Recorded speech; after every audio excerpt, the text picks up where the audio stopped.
Assalamualaikum warahmatullahi wabarakatuh. Saya Sila Tegar Penandang dari program studi sastra Inggris reguler C akan menjelaskan mengenai macam-macam najis, macam-macam air untuk bersuci, serta hadas besar dan hadas kecil.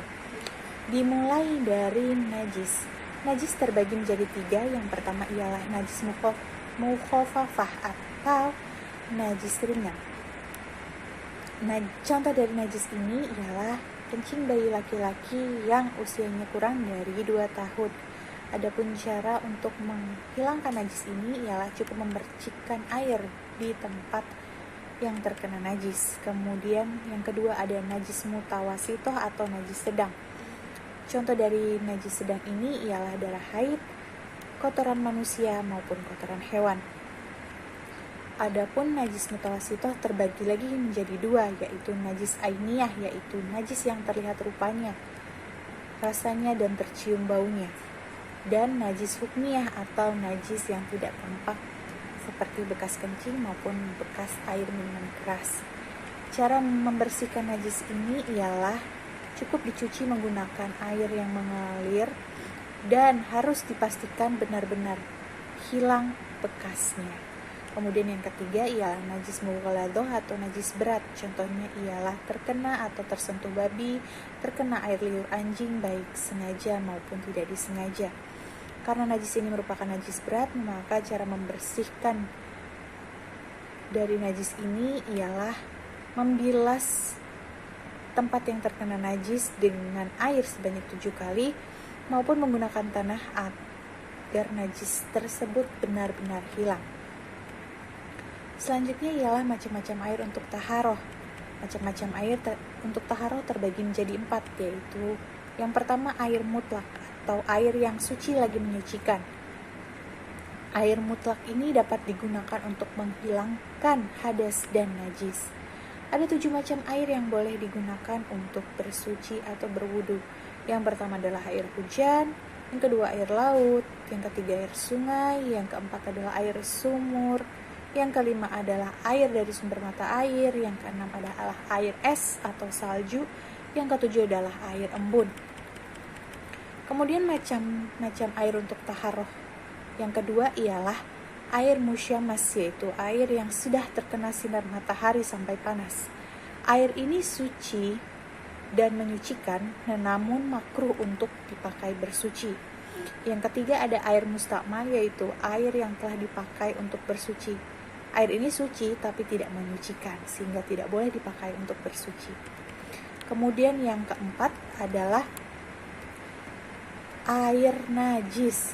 Air najis sedikit maupun banyak, jika terkena najis sehingga berubah rasa atau baunya, tidak dapat digunakan untuk bersuci. Kemudian ada macam-macam hadas. Hadas terbagi menjadi 2. Yang pertama adalah hadas besar dan hadas kecil.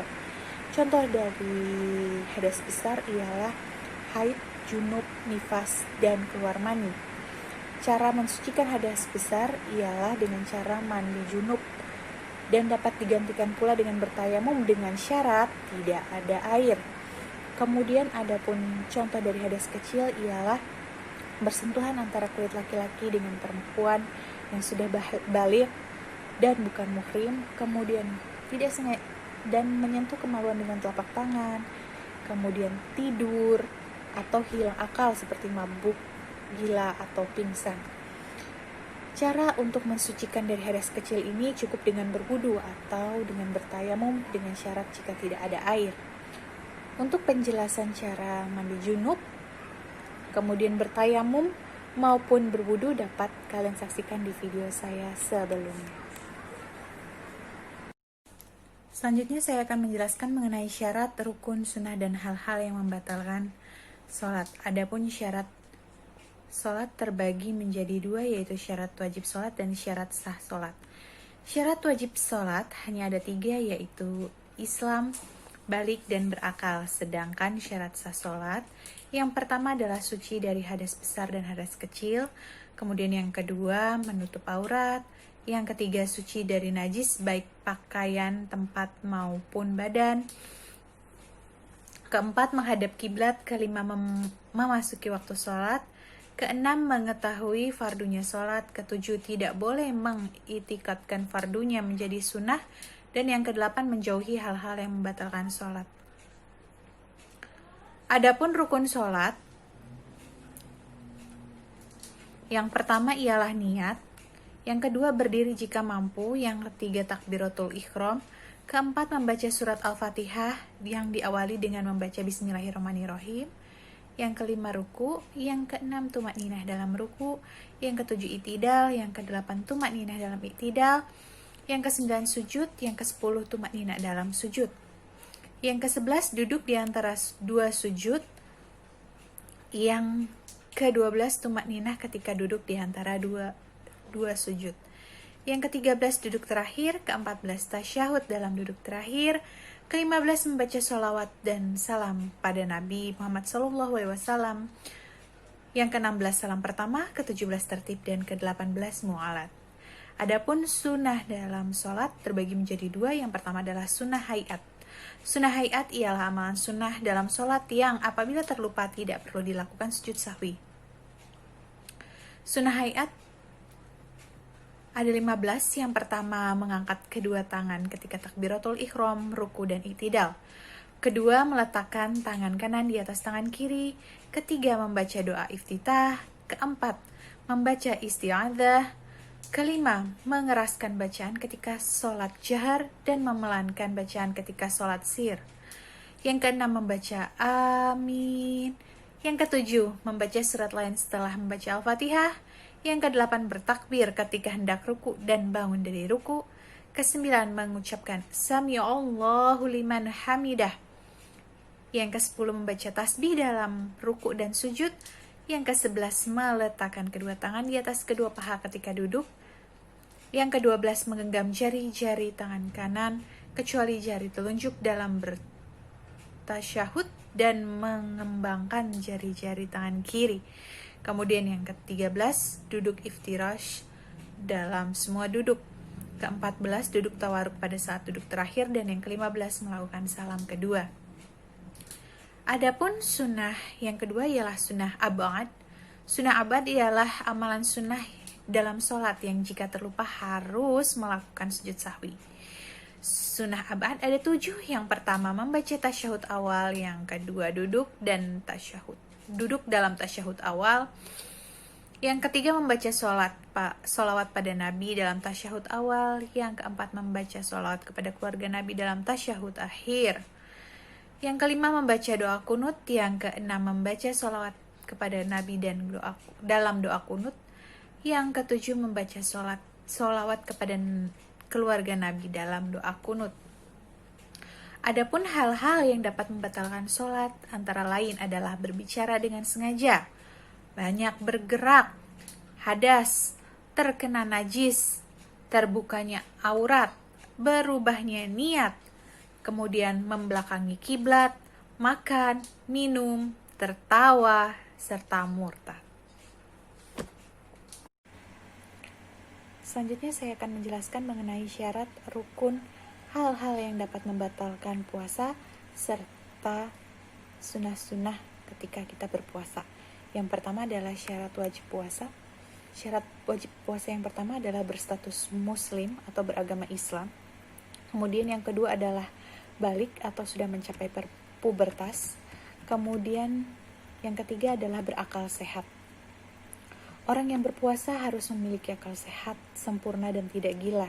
Selain itu juga tidak mengalami gangguan mental dan tidak hilang kesadarannya karena mabuk misalnya. Kemudian mampu menunaikan. Jika seorang muslim tidak mampu menunaikan atau menjalankan ibadah puasa, maka ia harus wajib menggantinya di bulan berikutnya atau membayar fidyah. Ketidakmampuan dalam beribadah puasa dapat terjadi karena misalnya perjalanan yang sangat berat atau sedang musafir, sakit, hamil, menyusui, dan berusia sangat tua atau sudah terlalu rentah. Kemudian yang kelima adalah mengetahui awal Ramadan. Seseorang harus mengetahui awal bulan Ramadan dari hari pertama puasa hingga sebulan penuh untuk menetapkan penanggalan mengenai awal Ramadan, kita dapat bersumber melalui salah seorang yang terpercaya yang mengetahui awal bulan Ramadan dengan melihat hilal. Kemudian, adapun rukun puasa hanya ada 2. Yang pertama adalah niat puasa.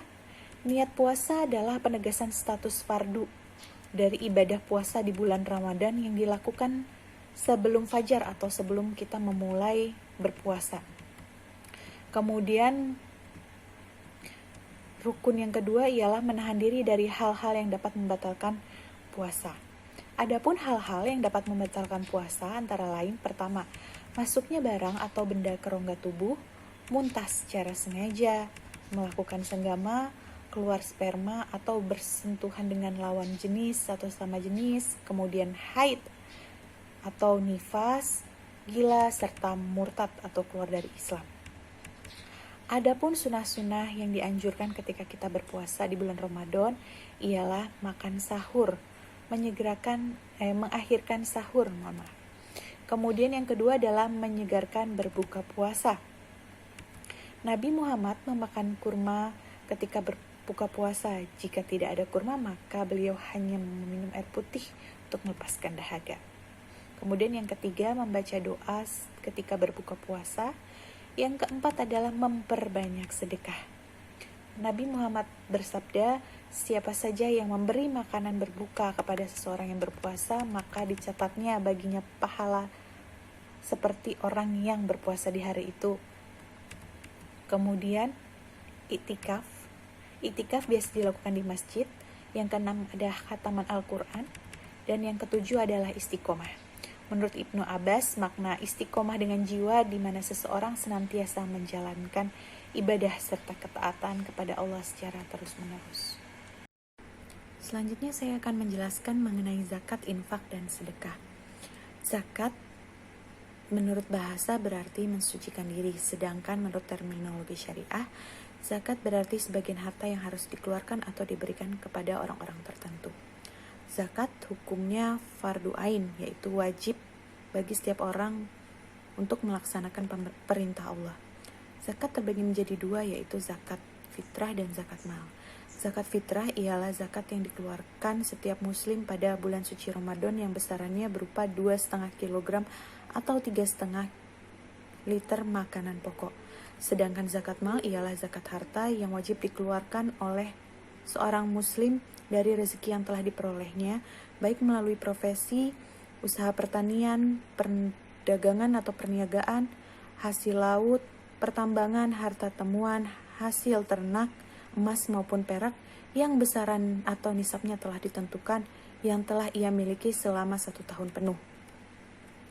Adapun 8 penerima zakat ialah 1. Fakir. Fakir ialah orang yang tidak mempunyai harta dan tidak dapat berusaha untuk mencukupi kehidupannya sehari-hari. Kemudian yang kedua ada miskin.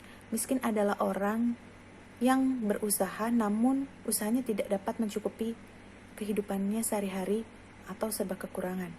Kemudian yang ketiga adalah amil, pengurus zakat. Yang keempat adalah mu'alaf, orang yang baru masuk Islam yang kemungkinan imannya masih lemah. Yang kelima adalah rikob atau budak atau hamba sahaya. Pada praktiknya, pada saat ini sudah tidak ada lagi, namun istilah itu dapat digunakan dan dikaitkan dengan upaya pelepasan para muslim yang ditawan oleh pihak lain. Yang keenam adalah gharim atau orang yang berhutang. Jumhur ulama atau gharim dapat dibedakan menjadi 2 kelompok. Yang pertama adalah orang yang berhutang untuk kepentingannya sendiri dan keluarganya, dan yang kedua adalah orang yang berhutang untuk kemaslahatan umat. Yang ketujuh adalah sabilillah, yaitu orang yang berjuang untuk kepentingan Islam dan para muslimin. Dalam masa modern, sabilillah tidak dapat dimaknai hanya semata-mata sebagai orang yang berperang secara fisik, namun dapat dimaknai sebagai mereka yang mengerjakan kebajikan untuk kemaslahatan umat. Yang kedelapan adalah Ibnu Sabil. Ibnu Sabil ialah orang yang sedang dalam perjalanan. Selanjutnya adalah infak. Menurut bahasa, infak berasal dari kata anfaqo yang berarti mengeluarkan atau membelanjakan harta. Sedangkan menurut terminologi syariah, infak berarti mengeluarkan sebagian dari harta maupun penghasilan untuk sesuatu kepentingan yang diperintahkan oleh Islam, seperti membantu anak yatim piatu, menyumbangkan uang untuk operasional masjid, dan sebagainya. Sifat hukum dari infak adalah fardu kifayah. Sedangkan sedekah, secara bahasa sedekah berasal dari kata sidaqoh yang artinya adalah benar. Sedekah hukumnya adalah sunnah